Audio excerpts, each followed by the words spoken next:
tambang emas, tambang nikel, tambang batu bara, tambang minyak, tambang gas, sudah habis semua diambil orang. Maka yang tinggal sama kita tarik tambang. Assalamualaikum warahmatallahi wabarakatuh. Saya bersama Biker Subuhan Pekanbaru Riau. Bagi yang sudah bergabung istiqomah, bagi yang belum segera bergabung. Kiamat sudah dekat. Berkah selalu, sukses. Assalamualaikum warahmatullahi wabarakatuh.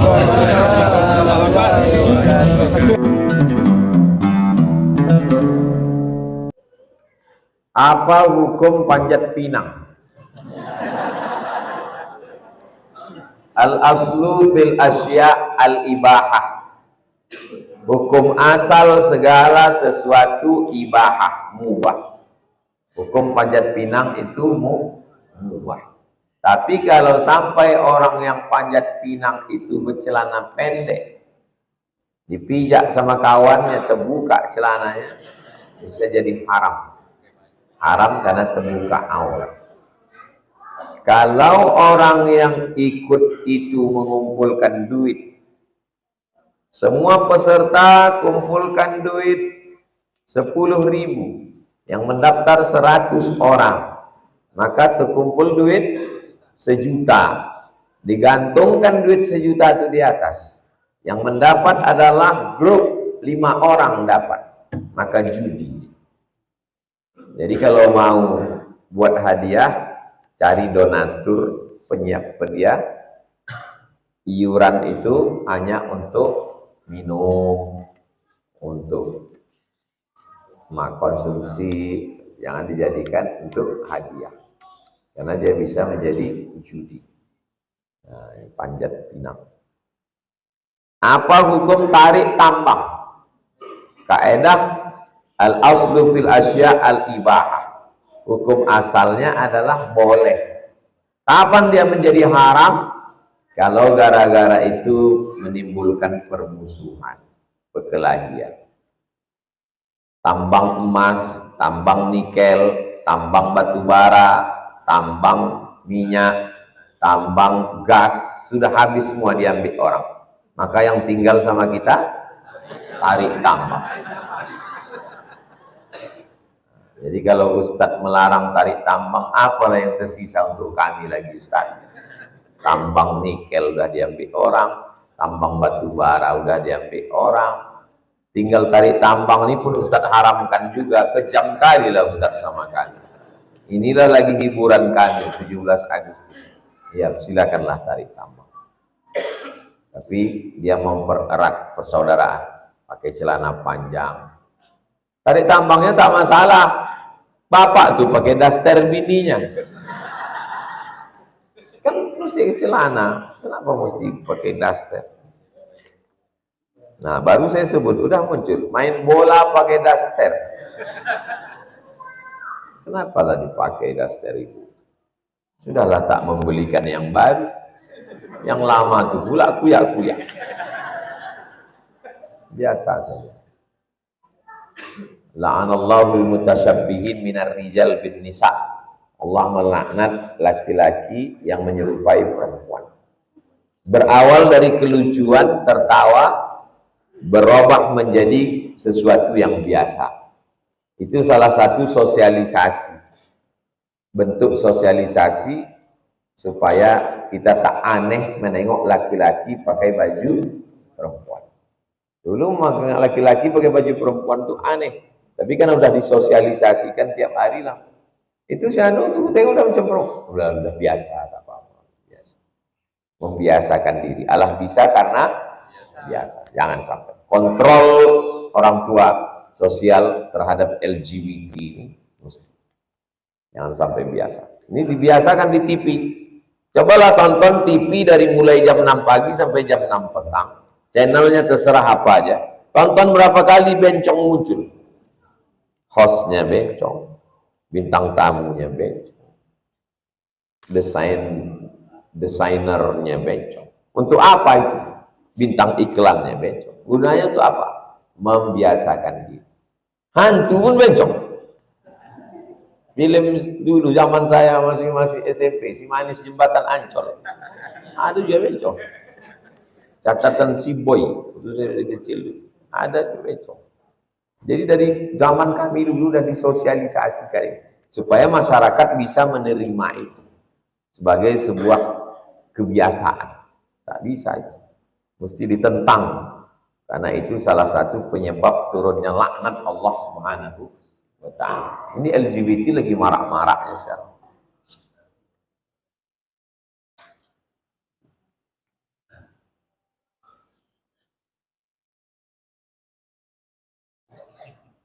Apakah ketika kita main sosial media, kita melihat postingan yang kurang baik dan kita abaikan, apakah kita mendapat, apakah dosa skip, apakah perlu kita menunjukkan penolakan? Saya semua yang terkait dengan medsos, kalau hoax terkait dengan diri saya jelaskan. Hoax, buat gambarnya, screenshot, tulis itu hoax. Kalau terkait tentang perbuatan yang melanggar, umum saja. Umum. Macam saya menjelaskan ini, umum saja. Karena kalau satu postingan orang saya screenshot, lalu saya naikkan ke laman web, itu mengiklankan gratis untuk dia. Jadi bahas secara umum saja. Setiap masalah, dulu tentang perempuan berfoto menjulurkan lidah, selalu saya bahas. Segala fenomena itu dibahas. Perempuan selfie sendirian, dibahas. Tapi tidak secara khusus, secara am, secara umum, supaya semua orang sadar. Itu amar ma'ruf nahi mungkar di medsos. Antum sanggup buat video pendek, tapi yang sebut jangan itu nyari kelahi. Orang tidak ingat pesannya, yang diingat orang personnya. Kita ini mau person atau pesan? Pesan bukan person. Buat video pendek. Lalu kemudian kalau tak sanggup, antum takut kena serang, ambil video ulama. Ambil video ulama, video Ustadz Adi Hidayat, video Buya Yahya. Ambil, posting yang sesuai. Saya menemukan banyak sekali video-video saya tausiah yang dipotong oleh jamaah yang positif-positif. Yang saya sendiri pun tak ingat kapan saya mencakapkan itu. Jadi pas saya tonton, bagus sekali. Artinya dia mendengarkan itu dari awal sampai akhir. Didengarkannya dari awal, di menit berapa dia memotong itu. Itu kan dia mendengarkannya serius. Dengarkannya, habis itu dipotong ya menit sini. Saya tengok apanya. Oh. Dia bisa menemukan itu kan artinya dia nonton dari awal sampai akhir. Keseriusan dia. Jadi antum kalau sanggup terkait dengan segala hal. Masalah jilbab, masalah rokok, masalah LGBT, masalah pergaulan. Saya alhamdulillah diterima di Bank Riau Kepri Syariah. Saya minta diyakinkan oleh Ustadz kalau bekerja di bank syariah ini tidak riba dan gajinya itu halal. Seperti yang saya tahu, Dewan Pengawas Syariah BRK ini Ustadz Zulhendi Rais. Saya juga sudah melihat video UAS kalau kerja di bank syariah itu boleh. Saya ingin mewujudkan ekonomi Islam sehingga umat Islam selamat dari riba. Kalau tidak, kita umat Islam bekerja di bank syariah tidak akan terwujud ekonomi Islam. Mohon motivasinya Ustadz, kalau langkah yang saya ambil bekerja di bank syariah ini sudah langkah yang benar. Jadi waktu saya diundang ke BRK, Bank Riau Kepri Syariah, kebetulan waktu itu Lama prosesnya, sekarang sudah syariah. Ustadz, kami mau resign, kata mereka. Waktu itu belum berubah. Saya bilang, kalau kalian resign dari sini, siapa yang menggantikan kalian? Kalian di sini aja dulu, sementara ini berubah jadi syariah. Saya tanya-tanya, apa yang belum selesai ini? Masih ada beberapa lagi terhambat di OJK. Kebetulan Pak OJK itu ada situ. Terus dosa kami Pak Ustadz, dosa kalian Pak OJK nih nanggung, gitu saya. Tapi hubungan kami tetap baik, bukan sindir mau kelahi. Hubungan saya dengan Pak OJK tetap baik. Alhamdulillah berubah jadi syariah. Jadi banyak beberapa kawan, dia menganggap ini dosa, dia mau keluar dari situ. Ada yang PNS, ada yang TNI, Polri. Saya mau keluar dari sini Pak Ustadz. Terus kalau kau keluar dari sini, datang malaikat menggantikan kau. Enggak Pak Ustadz, saya menggantikan lebih setan dari saya lagi Pak Ustadz. Jadi kalau umat Islam keluar dari sini, keluar dari pengacara, keluar dari dokter, keluar dari pengusaha, keluar dari TNI, keluar dari Polri, siapa yang akan duduk di situ? Jadi tetap di situ berjuang sesuai kemampuan. Tapi banyak kali duit haramnya Pak Ustadz. Tak tahu kamu mau membuang duit haram nih, mari ku ajarkan. Banyak kali duit haramnya Pak Ustadz. Duit haram itu jangan dibawa pulang ke rumah. Ambil gaji kau saja. Yang kira-kira haram ini, masa kami pergi ke Jakarta seminggu Pak Ustadz, tanda tangannya 7 hari, cuma 2 hari pulang. Nah, kau hitung 2 hari itu berapa? 2 hari itu 2 juta Pak Ustadz. Yang dikasihnya berapa? 7. Yang 5 itu jangan kau ambil. Kemana kami serahkan? Serahkan untuk masalih ammah, kepentingan. Jangan diambil. Tak tahan saya Pak Ustadz. Itulah jihadnya. Itulah jihadnya. Jadi jihad itu sesuai di bidang kita masing-masing. Tetap di situ bertahan. Tetap ngaji, banyak ibadah, kuatkan hati. Karena kalau keluar, apalagi ini sudah syariah, kalau sudah syariah. Kalau sudah syariah, tak ada jihadnya lagi. Tinggal serius itu, tingkatkan ekonomi syariah dengan produk-produk supaya umat Islam di Riau keluar dari rentenir. Tanam padi, pupuk mahal, mesin irigasi mahal. Dari mana modal? Dari rentenir, lintah darat. Dia kasih pinjam waktu musim menanam, ini mesin air, ini pupuk, ini plastik supaya tikus tak masuk, ini pupuk semprot pestisida melawan wereng. Nanti pas musim panen padi, dialah yang menentukan harga. Dia tak pernah jumpa tanah liat, dia tak pernah menanam, tapi dia lebih kaya dari petani. Siapa itu? Lintah darat, rentenir. Nah, jadi bank syariah langsung pergi ke Bunga Raya Siak, petani sana. Pergi ke Pelelawan. Ke Pelelawan, kalau ditelusuri Sungai Kampar, arah ke Penyalai, itu padi terhampar luas. Saya masuk dulu ke dalam. Datanglah ke sana, tanya, siapa yang nanam padi? Saya jumpa pergi ke Solo, padi luas. Saya tanya, ini punya siapa Pak? Jangan-jangan punya perusahaan juga? Enggak Ustaz, ini punya orang awam, masyarakat. Oh, dari mana mereka nanam padi modalnya? Modalnya dari pemerintah Pak Ustaz, pinjaman tanpa bunga. Oh bagus ini, untuk menggunting, memotong rentenir. Gimana cara Bapak mengasihkan bantuan ke petani ini? Sholat subuh di masjid. Jadi wali kota sholat subuh di masjid. Siapa yang rajin ke masjid dapat bantuan. Sejak itu ramai masjid Pak Ustaz. Ternyata kalau punya kekuasaan dipakai, pinjamkan, panen, masjid penuh, rezekinya berkah, selamat dari riba rentenir. Jadi mestinya pegawai-pegawai bank ini terjun ke bawah. Atasannya juga. Yang ngaji itu jangan cuma karyawannya aja, atasannya ngaji juga.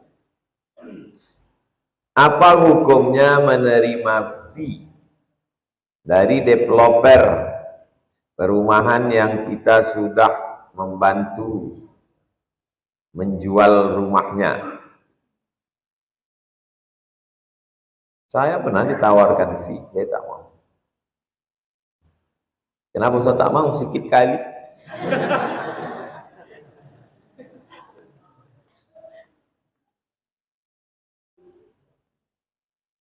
Hukum fee itu adalah hadiah selama tidak menghalalkan yang haram. Misalnya ada orang perumahan minta postingkan dia gambar saya berdiri di depan perumahan dia. Saya postingkan. Hukum asalnya halal. Kapan dia jadi haram? Ketika saya bilang hanya satu hembusan nafas ke pusat kota. Nah, itu bohong. Dari rimbo panjang berapa kali hembus? Jadi jangan bohong. Jangan ada kadzib, jangan ada dusta di dalam. Banyak perumahan tidak banjir, tidak pernah banjir.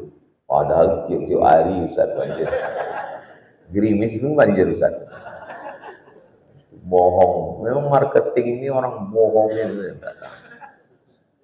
Mungkin nanti di neraka itu paling banyak orang marketing. Padahal kalau dia jujur pun, jujurnya itu pun Masya Allah. Jujur aja. Jadi kalau dia dapat fee, maka hukum fee itu halal selama tidak ada ghish, tidak ada gharar, gambling, judi, tidak ada zulm, aniaya. Ya, orang kan menampilkan gambar rumah, pas ditengok semua gambar menipu, gambar orang. Tengok rupanya filter, 3 kali filter. Nah, itu. Jadi jangan bohong. Jika bersedekah dapat memanjangkan umur. Umur maksudnya seperti apa Ustaz? Umur itu kan sudah tertulis di Lauhil Mahfuz. Idza jaa ajaluhum, kalau ajal sudah sampai, la yastakhiruna sa'atan, tak bisa ditunda, wala yastaqdimun, tak bisa dimajukan. Antum kalau udah ditakdirkan di Lauhil Mahfuz umur mati 60, setengah mati pun antum silaturahim tak bisa ditambah. Tiba-tiba datang hadis, man ahabba ayyubsatalahu fi rizqihi, siapa yang mau lapang rezekinya, wa yunsa'alahu fi asarihi, mau panjang umurnya, falyasil rahimahu, maka hendaklah menyambung tali silaturahim. Udah jelas Allah mengatakan tak bisa bertambah. Mudah-mudahan yang silaturahim ini panjang umur, amin. Kata yang satu yang ngaji, mana mungkin bisa bertambah? Setengah mati kita mengaminkan tak akan bertambah, itu kata dia. Maka jawabannya 2, kata Syekh Muhammad Mutawalli Asy-Sya'rani. Jawaban yang pertama, yamhullahu ma yasha'u wa yuthbit. Allah Maha Kuasa untuk menghapus Lauhil Mahfuz. Wa yuthbit, Allah Maha Kuasa untuk membiarkan yang udah 60 itu dibiarkannya atau dihapusnya atau ditambahnya. Wa indahu ummul kitab, karena yang punya Lauhil Mahfuz itu dia. Itu serah aku, kata Allah, yang punya Lauhil Mahfuz aku. Mau ku hapus, mau ku tambah, yang punya aku apa kau urus, kata Allah. Makna pertama dalam kitab Al-Fatawa Al-Kubra, fatwa besar, Syekh Muhammad Mutawalli Asy-Sya'rani. Buku itu saya beli di Kairo, sampulnya biru, dipinjam Ustadz 10 tahun yang lalu, tak balik sampai sekarang. Dia katanya mau nulis disertasi, pinjam, saya antarkan, saya mengantarkan sampai sekarang. Mungkin mesti saya jemput juga. Al-Fatawa Al-Kubra. Jawaban yang kedua, kata dia umur tak bertambah. Kalau yang pertama tadi bertambah atau tak bertambah? Bertambah. Jawaban yang kedua, umurnya tak bertambah, tapi isinya bertambah. Semana umur tak bertambah, isinya bertambah. Umurnya 660 ml. Berdoa dia, panjangkan umurku ya Allah. 600 mililiternya tak bertambah, karena botolnya tak bertambah, tapi isinya berubah. Isinya berubah. Yang awalnya isinya air putih berubah jadi madu. Ini kalau isinya air putih berapa harganya? 6.000. 6.000. Tapi kalau isinya madu 100.000. Dari 6.000 menjadi 100.000. Yang bertambah itu isi. Tak paham saya Pak Ustaz, cuma isinya. Ya isinya bertambah. Antum ditakdirkan Allah mati umur 25 tahun. Bersilaturahim bertambah isinya. Ada orang umur 25 tahun, rumah kerja mati. Tapi dia umur 25 tahun isinya silaturahim dengan kiai dapat ilmu, silaturahim rumah tahfiz hafal Quran, silaturahim dengan kerja halal dapat rezeki. Umurnya tetap 25, isinya. Paham? Saya ada tetangga rajin ke masjid, selalu masbuk sholat. Apa hukumnya Ustaz? Kalau saya ke masjid dia masih menyapu halaman, membersihkan kandang burung, menyuci Honda, pokoknya ada aja yang dikerjakan. Jadi orang sekarang beramal itu tidak dengan ilmu, tapi membandingkan dengan orang lain. Kok kenapa imam udah pada qamatis shalah masjid? Kenapa kau terlambat masbuk terus ke masjid? Emang masih syukur aku sembahyang. Awalku tak sembahyang, biniku tak sembahyang, mertuaku pun tak sembahyang. Jadi orang beramal itu bukan karena ilmu, tapi karena menengok orang lain. Ini tak betul. Jadi sahabat Nabi dulu, kalau dia masbuk, dia takziah 3 hari. Buka kitab Al-Fiqhul Islami wa Adillatih tentang bab salat jamaah. Kalau dia ke masjid, imam sudah takbiratul ihram, sudah ruku, gara-gara dia tak dengar, dia bersedih 3 hari.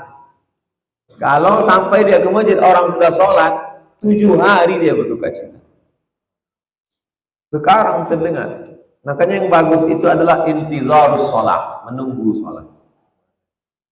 Tengok, waktu sholat Pekanbaru, zuhur jam berapa? 12.25. Jam 12.20 udah masuk masjid, tahiyatul masjid. Tenang, tunggu azan. Habis azan, qabliyah zuhur. Itu yang paling bagus. Beramal ini macam kacamata kuda. Fokus ke depan, lillahi ta'ala, cakap orang tak kita pedulikan. Jangan beramal karena orang. Nanti kalau orang tak ada, kita tak beramal. Jangan yang dijadikan standar amal adalah orang, tapi standar orang adalah amal. Jangan menilai kebenaran dari orang, tapi nilailah orang dengan standar kebenaran. Jangan nilai kebenaran dengan standar Abdul Somad, nilailah Abdul Somad dengan standar kebenaran. Kalau Abdul Somad benar, kami ikut. Kalau Abdul Somad tak benar, kami tak ikut. Karena standarnya bukan Abdul Somad, tapi kebenaran. Begitu juga dalam beramal. Beramal karena orang, bahaya. Itulah kaji kita subuh ini, jam 6.40. Di akhir majelis kita sama berdoa. Ala hazihi niyah, untuk niat yang baik-baik ini. Al-Fatihah. A'udzubillahi minasyaitonir rajim. Bismillahirrahmanirrahim.